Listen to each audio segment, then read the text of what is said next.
Hello guys, welcome back to my channel Excite Learning Academy. So I hope you all people are doing well. So start करते हैं आज का topic. आज का topic है Newton's laws of motion. Okay guys, Newton's laws जो हैं उनके बारे में हम लोग मतलब जानते हैं, लेकिन कई सारे बच्चे जो होते हैं वो थोड़ा कंफ्यूज रहते हैं न्यूटन्स लॉ को लेकर. ठीक है, वो कंफ्यूज रहते हैं. जैसे उनसे पूछा जाए कि न्यूटन की सेकंड लॉ क्या है, तो बताते हैं F बराबर है ma. सो गाइस, आज हम लोग जानते हैं कि प्रॉपर डेफिनेशन है क्या है, ये न्यूटन्स लॉ बताती क्या है. ओके गाइस, सो स्टार्ट करते हैं. सबसे पहला है ओके. अच्छा, इसमें पहले मोशन जान लेते हैं हम लोग. मोशन क्या होता है? मोशन तो आपको पता ही होगा. मोशन होता है कि जब भी कोई body with respect to time के साथ साथ अपनी पोजीशन चेंज करती है तो स्टेट को हम लोग मोशन बोलते हैं. When a body changes its position with time, then that state of body is known as motion. Okay guys, means जब भी कोई बॉडी टाइम के साथ साथ अपनी पोजीशन चेंज करे, जैसे कि अभी यहाँ पर थी, फिर कुछ टाइम बाद यहाँ हो गई, फिर कुछ टाइम बाद यहाँ पर, इसका मतलब ये है कि इस बॉडी की जो स्टेट है वो मोशन में, मतलब बॉडी मूव कर रही है. ओके, सो मोशन हमको पता चल गया. अब हम लोग जानते हैं न्यूटन्स लॉ ऑफ मोशन. ठीक है, तो इसमें सबसे पहला है first law of motion. Sorry, ये Newton's first law of motion. Okay guys, so Newton first law of motion क्या होती है guys? Newton first law of motion जो होती है, सो जो फर्स्ट लॉ होती है वो क्वालिटेटिव डेफिनेशन बताती है फोर्स की. First law tells us about first law tells us about qualitative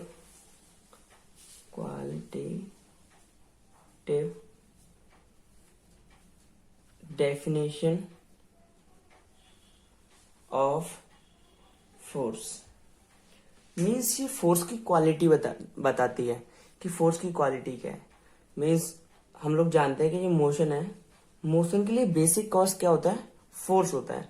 means force की वजह से ही कोई बॉडी मूव करती है, मोशन में आती है. ठीक है, तो उसी के बारे में बताते हैं कि मतलब कोई भी बॉडी अगर स्टेट एट रेस्ट, मतलब रेस्ट में है, रेस्ट पोजीशन में है, तो वो तब तक रेस्ट पोजीशन में रहेगी जब तक उस पर कोई फोर्स लगा ही ना जाए. ओके, तो उसकी फोर्स की क्वालिटी बता रहे हैं हम लोग इसमें. फोर्स की क्वालिटेटिव डेफिनेशन है ये. फोर्स जो फर्स्ट लॉ होती है वो बताती है कि जो कोई भी बॉडी है, जैसे इसका एक चार्ट बना लेते हैं.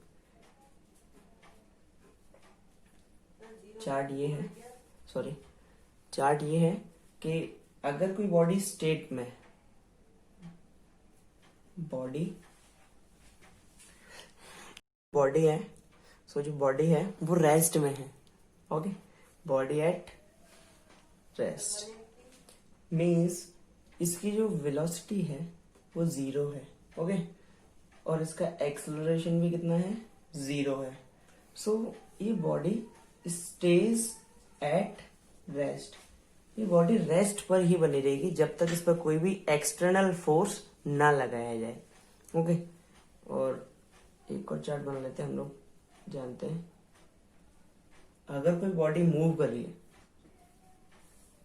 बॉडी इन मोशन, सो जिसकी वेलोसिटी है नॉट इक्वल्स टू 0 होगी, बट स्टिल इसका एक्सेलरेशन 0 होगा. मीन्स इसकी वेलोसिटी जो है, एक्सेलरेशन कब आता है? जब उसकी बॉडी की जो वेलोसिटी है वो रेगुलरली इंक्रीज होती जा रही है. ओके, तब एक्सेलरेशन आता है.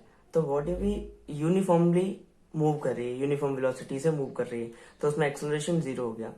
तो बॉडी इन मोशन है, उसकी वेलोसिटी 0 नहीं है, यूनिफॉर्मली मूव कर रही है, यूनिफॉर्मली।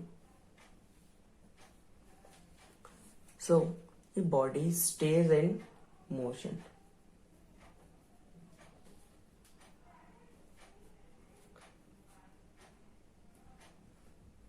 बॉडी मोशन में ही बनी रहेगी जब तक कोई इस पे एक्सटर्नल फोर्स लगाकर इसको रोका ना जाए। ओके, सो जो फर्स्ट लॉ होती है न्यूटन की, फर्स्ट लॉ क्या बताती है? फर्स्ट लॉ ये बताती है कि कोई भी बॉडी अगर रेस्ट पोजीशन पर है तो वो रेस्ट पोजीशन पर ही बनी रहेगी जब तक कोई इस पर एक्सटर्नल फोर्स लगा के उसको मोशन में ना लाया जाए। और बॉडी अगर कोई मोशन में है, ठीक है, तो वो बॉडी मोशन में ही रहेगी जब तक कोई इस पर एक्सटर्नल फोर्स लगाकर उसको रोका ना जाए। ओके, सो ये फर्स्ट लॉ ऑफ मोशन थी। फर्स्ट लॉ ऑफ मोशन एक बार फिर से रिपीट कर लेते हैं। फर्स्ट लॉ ऑफ मोशन ये बताती है कि अगर कोई बॉडी रेस्ट पर है तो वो रेस्ट पर ही रहेगी, और अगर कोई बॉडी मोशन में है तो वो मोशन में रहेगी। ओके, सो इसकी डेफिनेशन है, इसको एक बार जान लेते हैं। A body at rest stays at rest and a body in motion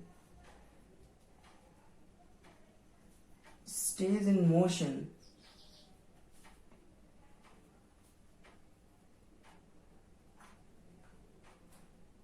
until or unless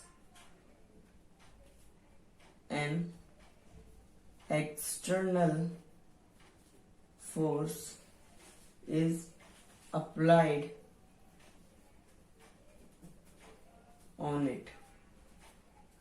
Okay guys, so ये स्टेटमेंट है फर्स्ट लॉ का। A body at rest stays at rest and a body in motion stays in motion until or unless an external force is applied on it. So next है Newton's second law of motion. Okay, so जो first law थी वही बताती थी कि किसी भी body की जो स्टेट है हम लोग फोर्स लगाकर चेंज कर सकते हैं। ओके, मीन्स उसकी क्वालिटेटिव डेफिनेशन हो गई, वो उसकी क्वालिटी के बारे में बता रही है कि फोर्स से हम लोग किसी भी बॉडी की स्टेट को चेंज कर सकते हैं। जो सेकंड लॉ बताती है, वो सेकंड लॉ ये बताती है कि उसमें जो चेंज आ रहा है वो चेंज कितना आ रहा है। ठीक है, तो ये बताती है quantitative definition of force. Quantitative definition of force. तो सेकंड लॉ जो बताती है क्वांटिटेटिव डेफिनेशन, मीन्स उसकी क्वांटिटी, ये फोर्स की वजह से उसमें मोशन में जो चेंज आया वो कितना चेंज आया है। ओके, सो सेकंड लॉ जो है, एक बार इसका स्टेटमेंट जान लेते हैं वो क्या होता है। इसका स्टेटमेंट होता है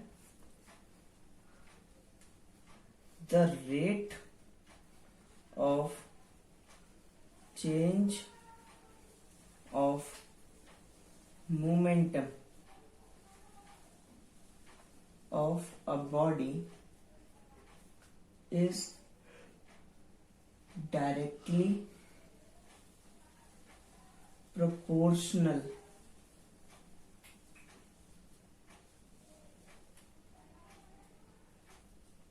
to the applied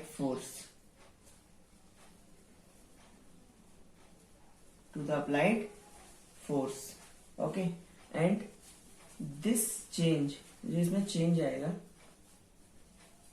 is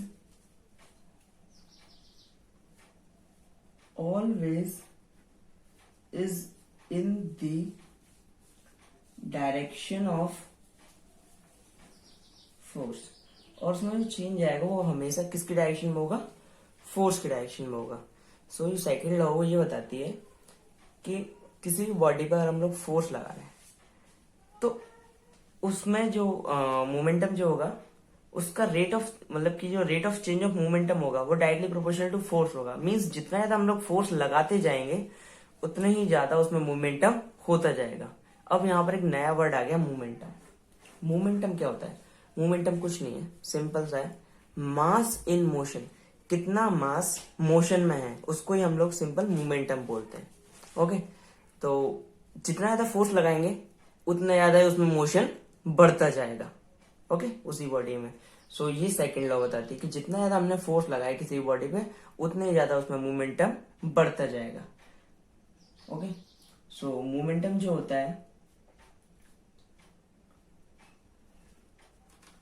momentum is P vector. अच्छा, पी वेक्टर क्यों लिया? क्योंकि हमारे यहाँ पर हम लोग बात करिए डायरेक्शन की। Mass of body is small m, okay, and velocity of body is v vector. Okay, so momentum जो होता है p vector is equals to mv vector, ये momentum होता है। So according to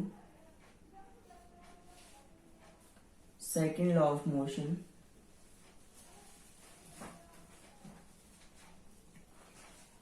F is directly proportional to rate of change of momentum.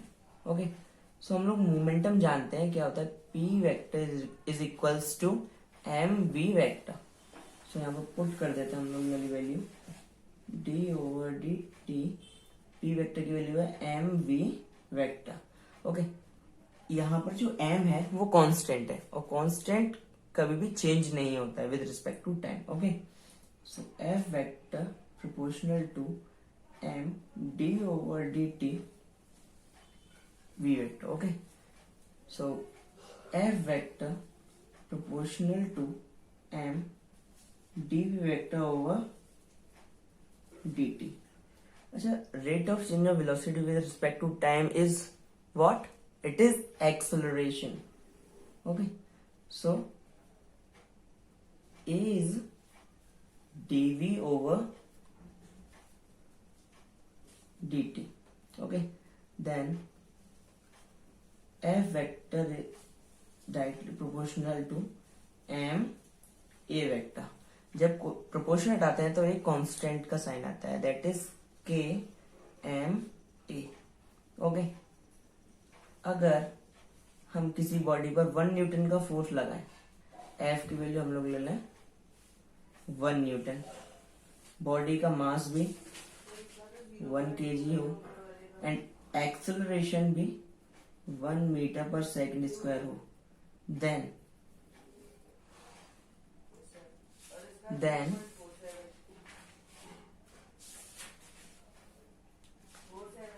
t की value जो आएगी वो आएगी 1। देन t की वैल्यू अगर 1 रख देंगे तो हमारे पास जो इक्वेशन फॉर्मूला आएगा वो आएगा F is equals to M A. F vector is equals to m। Okay, so ये होती है न्यूटन की second law.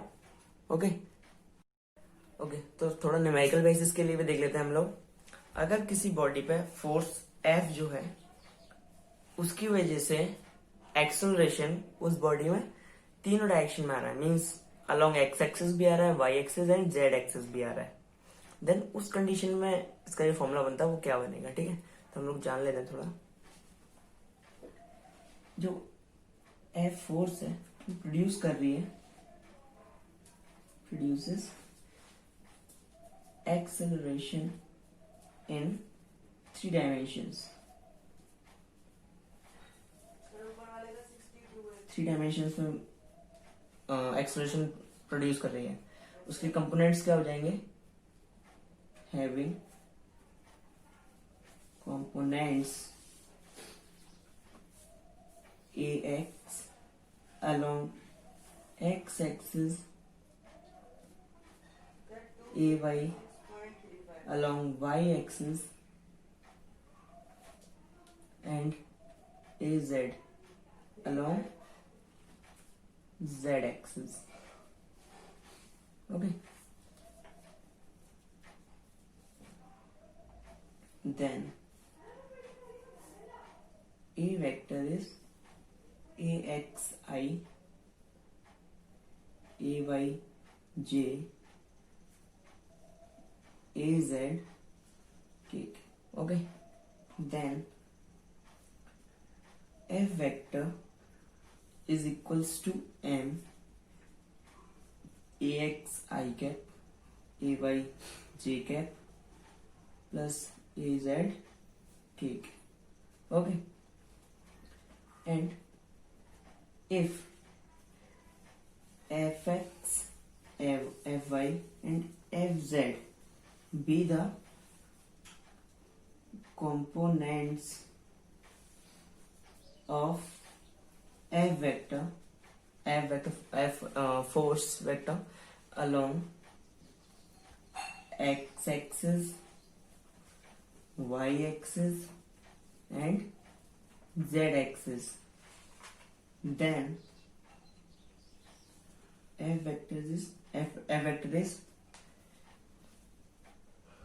Fx I cap Fy j cap plus Fz k cap. Then comparing above equations, देखिए इस equation और इस equation को जब हम लोग कंपेयर कर देंगे देन हमको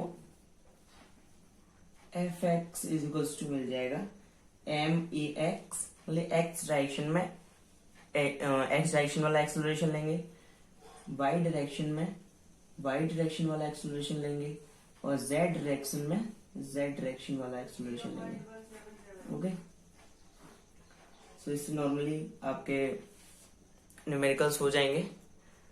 सो अभी इसकी यूनिट जानते हैं हम लोग, फोर्स की जो यूनिट होती है वो क्या होती है। ओके, सो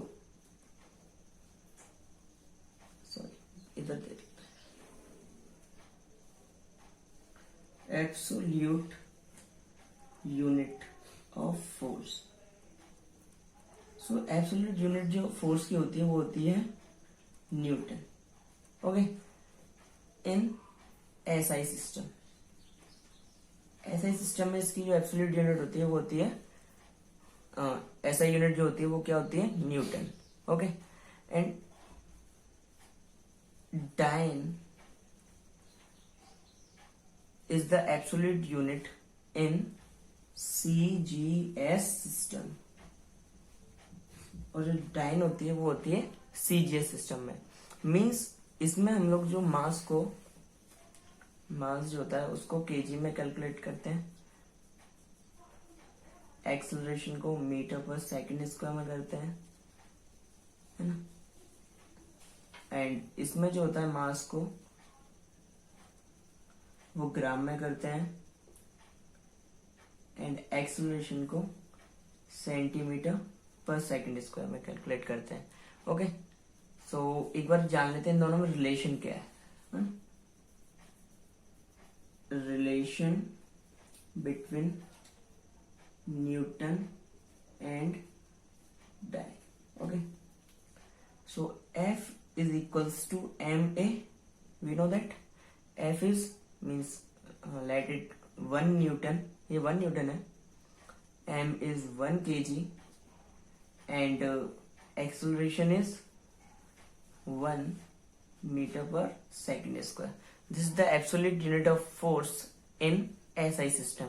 Okay, so 1 न्यूटन हम लोग जानते हैं 1 किलोग्राम मीटर पर सेकंड स्क्वायर होता है, that is 1 किलोग्राम मीटर पर सेकंड स्क्वायर। अब इसको जब डाइन में चेंज करेंगे तो केजी को किस में करना पड़ेगा, हमको ग्राम में करना पड़ेगा। ओके, सो ग्राम में कर लेते हैं हम लोग। 1 केजी में होते हैं 1000 ग्राम, 1 मीटर में होते हैं 100 सेंटीमीटर, और सीजीएस में टाइम को सेकंड में ही कैलकुलेट करते हैं। Okay, so 1000 into 100 is 1 lakh, that is 10 to the power 5 gram centimeter per second square. This is the absolute unit of force in CJ system, that is dyne. 1 Newton is equals to 10 to the power 5 dyne. Okay guys, so ये थोड़ा important relation है, normally exams में आता है, even government exams में भी आता है 1 मार्क्स का question. Okay guys, so guys next है Newton's third law of motion.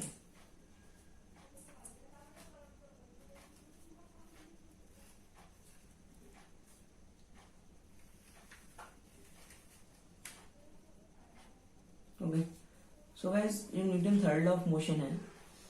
जैसे फर्स्ट लॉ बताते हैं कि किसी भी बॉडी की जो स्टेट चेंज होती है वो किसकी वजह से चेंज होती है, फोर्स की वजह से चेंज होती है. ओके, सेकेंड लॉ बताती है कि उस फोर्स की वजह से उसमें कितनी चेंजिंग आई. थर्ड लॉ बताती है कि फोर्सेस कितनी एग्जर्टेड हुई. एग्जर्टेड मीन उसमें कितनी, उसकी वजह से मतलब उस बॉडी पे क्या क्या इफेक्ट आए. ठीक है, एग्जर्टेड हुई. ठीक है, तो अब इसकी जो ट्रेडिशनल फॉर्म जो है न्यूटन थर्ड लॉ की, वो क्या है वो एक बार जान लेते हैं. ट्रेडिशनल फॉर्म मीन्स जो पुरानी हम लोग पढ़ते आ रहे हैं वो ये है कि to every action there is an equal and opposite reaction. Okay, means कोई भी एक्शन है उसके ऊपर इक्वल बट अपोजिट रिएक्शन हमेशा एक्ट करता है. ठीक है, मीन्स अगर मैं अपने हाथ को इस पर मार रहा हूं तो जितनी फोर्स से मैं अपने हाथ को इस पर मार रहा हूं, मेरा हाथ भी उतनी फोर्स से, ये जो बॉडी है, ये मीन्स ये टेबल या फिर ये पैड, उतनी फोर्स से मेरे हाथ पर भी फोर्स लगा रहा है, इक्वली लगा रहा है बट अपोजिट डायरेक्शन में. मैं डाउनवर्ड लगा रहा हूँ, ये अपवर्ड लगा रहा है. ओके, ये तो ट्रेडिशनल फॉर्म रही. अब जो मॉडर्न फॉर्म जो है वो बता देता हूँ एक बार, वो क्या है मॉडर्न फॉर्म. मॉडर्न फॉर्म जो है वो है when two bodies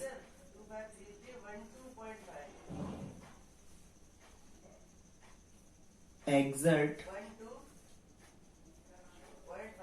mutual forces on one another. जब कोई दो बॉडीज पे म्यूचुअल फोर्सेस लगता है, then two forces are always equal in magnitude. Means उन फोर्स का मैग्नीट्यूड मीन्स उनकी जो वैल्यू होगी वो तो इक्वल होगी, but opposite in direction. Okay, but उनकी जो डायरेक्शन होगी वो क्या होगी, अपोजिट होगी. मीन्स अगर कोई बॉडी है ए, इसका मास हो जाएगा एम ए, एंड ये कोई बॉडी बी पर फोर्स लगा रहा है एफ ए बी, एंड एक और बॉडी है बी, इसका मास है एम बी, और ये फोर्स लगा रहा है ए पर, that is F B. Okay, so जो इक्विलिब्रियम फोर्सेस होंगी F A B plus F B A should be equals to 0. Positive जब इधर लेके जाएंगे हम लोग इक्वल की दूसरी साइड, तो चेंज हो जाएगा माइनस बी. ओके, सो फोर्सेस का जो मैग्नीट्यूड है, यहां से जो मैग्नीट्यूड वो तो जो है इक्वल आ रहा है, बट डायरेक्शन क्या है, ये पॉजिटिव और ये नेगेटिव, मीन्स अपोजिट है. Opposite. Okay guys, so I hope आपको समझ में आई होगी ये वीडियो, और अगर आपको ये वीडियो अच्छी लगी है तो प्लीज लाइक से और सब्सक्राइब कर दीजिएगा. Thank you. Stay safe, stay blessed.